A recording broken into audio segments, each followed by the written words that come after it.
एक लंबे समय के बाद ईरान को कतर का साथ मिला है। कोई साथ नहीं हुआ, कतर ने खुलकर ईरान का कुछ इस तरह से साथ दिया कि मिडिल ईस्ट में अमेरिका का सबसे बड़ा जो बेस है वो कतर में है। जनरल नॉलेज को थोड़ा सा अपडेट कर लीजिए।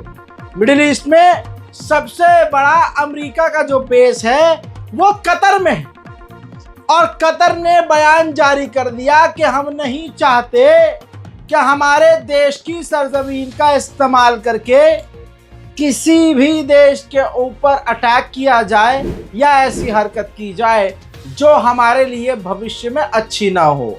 ईरान का नाम लिए बिना ईरान का खुल के कतर ने सपोर्ट कर दिया है। अमेरिका को जोरदार झटका लगा है। अब ये बात तो क्लियर हो गई है कि अभी कुछ दिन पहले जब ईरान के विदेश मंत्री कतर के अमीर से मिलने गए तो यही उसका रिजल्ट निकल के आया है कि कतर अब ईरान के तरफ झुकता हुआ नजर आया है, जो कि अपने में एक बड़ी अच्छी ही बात है। उधर मेरे दोस्तों जॉर्डन भी पहुंचे थे।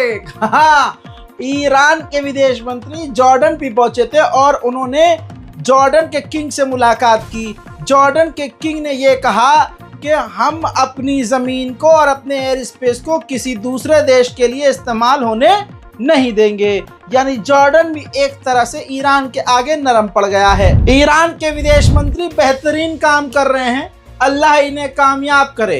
दोस्तों लगभग 9 से 10 साल बाद ईरान का कोई ऑफिशियल इजिप्ट उतरा है।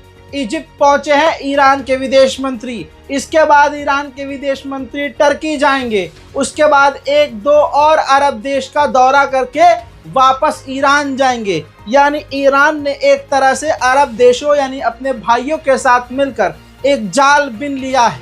हालांकि इस जाल पर न ईरान को भरोसा होगा न मुझे, लेकिन अगर कोई वर्बली भी ईरान के साथ खड़ा होता है यह अपने में एक अच्छी बात है। उधर मेरे दोस्तों ईरान ने क्लियर कह दिया है कि अगर गलती से भी इजराइल ने हम पर बड़ा हमला किया तो हमसे उम्मीद न करना कि हम हेजिटेट करेंगे, हम सीधा उससे बड़ा हमला करेंगे।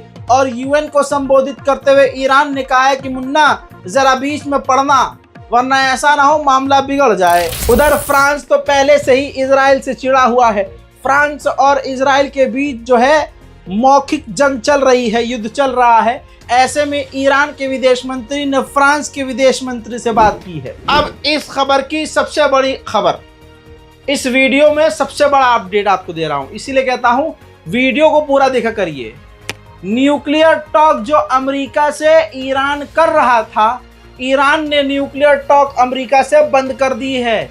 यानी अब अमेरिका को और किसी भी देश को ईरान अपने परमाणु प्लान की जानकारी ही नहीं दे रहा है। उधर IRGC का भी बड़ा बयान आ गया। IRGC ने कह दिया हम जरा भी हेजिटेट नहीं करेंगे अपने जो साथी हैं, जो लड़ाकू हैं अलग अलग इलाकों में, उनको सपोर्ट करने से। हम उनको सपोर्ट करते रहेंगे। वहीं ईरान एक कदम आगे चल रहा है माशाअल्लाह।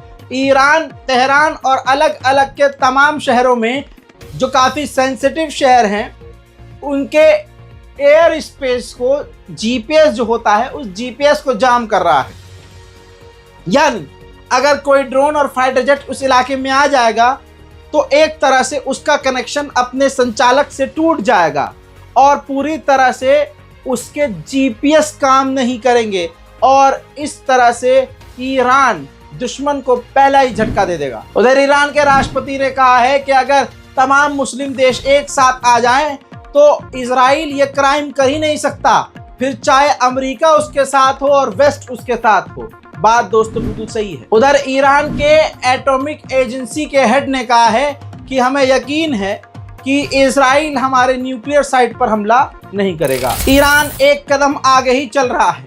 ईरान के मिनिस्टर ने कहा है कि ये जो इजराइल के ज़मीन पर धरती पर अमेरिका ने थर्ड एयर डिफेंस सिस्टम तैयार किया है, तैनात किया है और अपनी सेना के साथ, ये एक साइकोलॉजिकल वॉर है। इजराइल ने अपने ही मुल्क इजराइल से एक और यहूदी को गिरफ्तार किया जिसने $1 लाख में डील कर ली थी कि $1 लाख में वो एक यहूदी इजरायली वैज्ञानिक को कत्ल कर देगा। यानी ईरान अब वही चाल चल रहा है जो इजराइल चलता है। जर्मनी के नंगे चांसलर ने कहा है कि हम एक्सेप्ट नहीं करेंगे कि ईरान इजराइल पर हमला करे। मतलब ये सुअर का बच्चा ये एक्सेप्ट कर रहा है कि इजराइल कई इलाकों पर बमबारी करे, लेकिन ईरान हमला इजराइल पर कर दे ये हम बर्दाश्त नहीं करेंगे। ईरान के कई जनरल लेबनान की राजधानी बैरूत में मारे गए, जिनका जनाजा, जिनकी बॉडी जो है ईरान पहुंची है, तो उनका फ्यूनरल ईरान में धूमधाम से मनाया जा रहा है।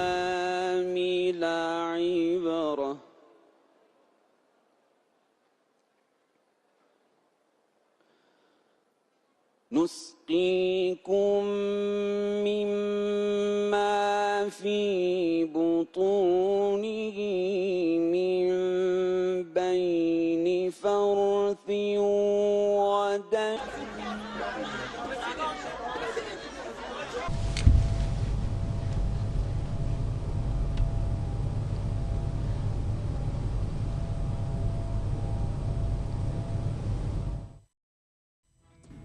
उधर अमेरिका के कार्गो जहाज नए और तगड़े और भारी मात्रा में हथियार लेकर इजराइल पहुंच गए। मेरे दोस्तों, ये इजराइल की सड़क है, जिस सड़क पर अमेरिका का 3rd एयर डिफेंस सिस्टम है और वो कहीं तैनात होने के लिए जा रहा है। ईरान के खर्ग के इलाके में ऑयल रिफाइनरी पर अचानक से आग लग गई। एक हादसा हुआ, जो भी हुआ, लेकिन वहां पर गैस और तेल लीक हो रही है, जिसकी वजह से ईरान को तगड़ा नुकसान हुआ है। CNN की रिपोर्ट की माने तो इजराइल ईरान पर हमला करने का प्लान तैयार कर चुका है।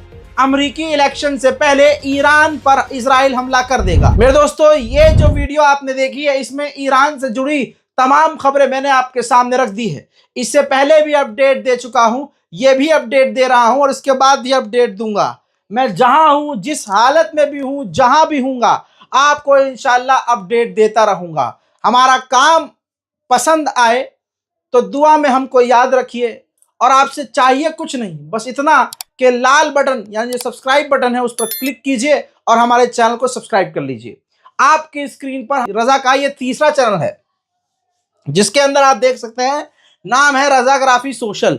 इस पर मैं कुछ अपने मन की बात, कुछ और सोशल से रिलेटेड बातें और कुछ ऐसी बातें जो हमारे मुस्लिम कौम और मुस्लिम समाज के लिए जरूरी है, और वो भी चैनल आपको बहुत ज्यादा फायदा पहुंचाएगा, और उस चैनल के जरिए डायरेक्ट आप मुझसे बात कर सकते हैं। लिहाजा हमारे रजाग्राफी सोशल तीसरे चैनल को सब्सक्राइब जरूर करें। जय हिंद।